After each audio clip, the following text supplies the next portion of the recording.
Kuća, odnosno zgrada ispred koje se nalazimo, je zgrada Stare mitropolije iz 18. veka.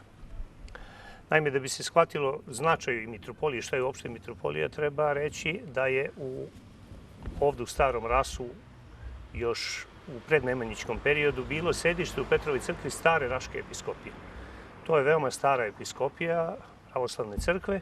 Ona se prvi pisani trag u njoj nalazi se u povelji vizantijskog cara Vasilija II. 1020. godine. Dakle, prvi pisani trag, ali ona postoji pre toga i bila je pod Ohridskom arhijepiskopijom. Sedište te Raške episkopije bilo je u Petrovoj crkvi za vreme Stefana Nemanje i posle njega, a 1346. godine, kad je Srpska crkva dobila status patrijaršije, ona je uzdignuta na rang mitropolije. Znači, 1219. godine Srpska crkva imala status arhijepiskopije, 1346. godine status patrijaršije i Raška mitropolija je imala takođe sedište u Petrovoj crkvi. Njeno sedište je bilo u Petrovoj crkvi sve do prvih decenija 16. veka. Kao što znamo, 1455. godine Turci su osvojili ovaj deo Srbije, Stari Ras, i onda u tim novim političkim prilikama, u odnosima koji su postojali, dakle, podignut je manastir Svete Varvare, negde 1526. godine na takozvanoj Reljinoj gradini, koja se nalazi na putu između Pazara i Sopoćana. Tu je onda premešteno sedište Raške episkopije.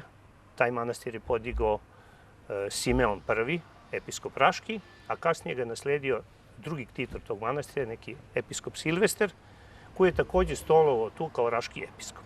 Tu je sedište Raške episkopije bilo sve do kraja 16. veka. U 17. veku putopisci koji su prolazili kroz Pazar su napisali da je manastir u ruševinama, znači da tu više nije bilo sedište. U 17. veku gde je tačno bilo sedište ne postoje tačni, nisu sačuvani objekti iz tog perioda, ali je sačuvan ovaj objekat iz 18. veka. Sedište, dakle, Raških mitropolita je u 18. veku prebačeno ovde i ova zgrada je sagrađena krajem 18. veka. O njenoj arhitekturi iz tog perioda svakako može govoriti neko ko je bolji poznavalac. Ja nisam poznavalac te vrste arhitekture, ali se vidi da je to zgrada u duhu arhitekture tog vremena. Taj gornji deo, znači donji deo je bio od kamena, gornji deo je bio bondručni i tu je Raški episkop stolovao u 18. i 19. veku. S tim što je Raška mitropolija postojala kao samostalna do 1807. i 1808. godine, kada je objedinjena i postala je Raško-Prizrenska mitropolija. Znači, do tada je bila Raška mitropolija, posle toga Raško-Prizrenska. No, ova zgrada je značajna i iz drugih razloga.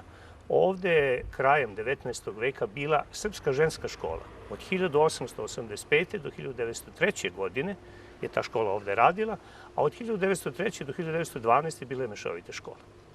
Iz svih tih navedenih razloga je 1986. godine Skupština grada Novog Pazara, odnosno tadašnja opština Novi Pazar, donela odluku da se stara zgrada mitropolije proglasi za kulturno dobro i ona je, dakle, od 1986. godine pod zaštitom. Inače se ova zgrada ranije nije nalazila tačno na ovom mestu, ona je dislocirana, nalazila se ovde do ulice gde mogu se videti ti stari temelji.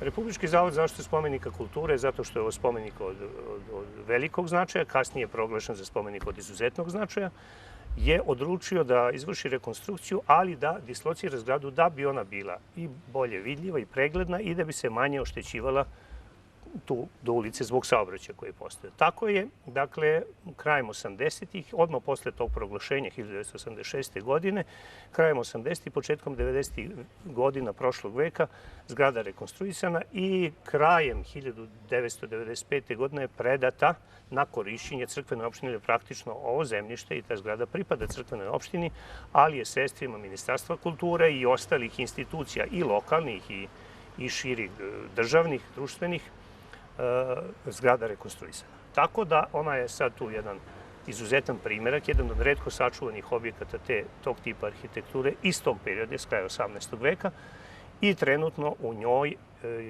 je sedište Kulturno-umetničkog društva RAS. To su prostorije koje oni koriste i na taj način, dakle, zgrada je u funkciji, održava se i značajna je, dakle, radi se o tome da ona daje svoj doprinos kulturnom nasleđu ovde i daje svoj doprinos negovanju kulture ovoga kraja, pogotovo zbog aktivnosti Kulturno-umetničkog društva RAS. Ovde smo prethodnih nekih ranijih godina imali čak u par navrata manifestacije za treći dan Vaskrsa, bili su to izložbe vaskršnjih jaja, bili su programi, bili su u 2 godine, ja mislim da je 2005.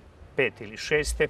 Raške duhovne svečanosti su ovde ispred mitropolije održavane, jedno veče je bilo, znači, u okviru te manifestacije ovde održano i sad već 3 godine unazad Kulturno-umetničko društvo RAS ima svoj neki mali godišnji koncert ovde na ovom prostoru. Eto, to je ono što je bitno za ovu zgradu koja je, dakle, jedan reprezentativni primjerak arhitekture 18. veka, gradske arhitekture Novog Pazara.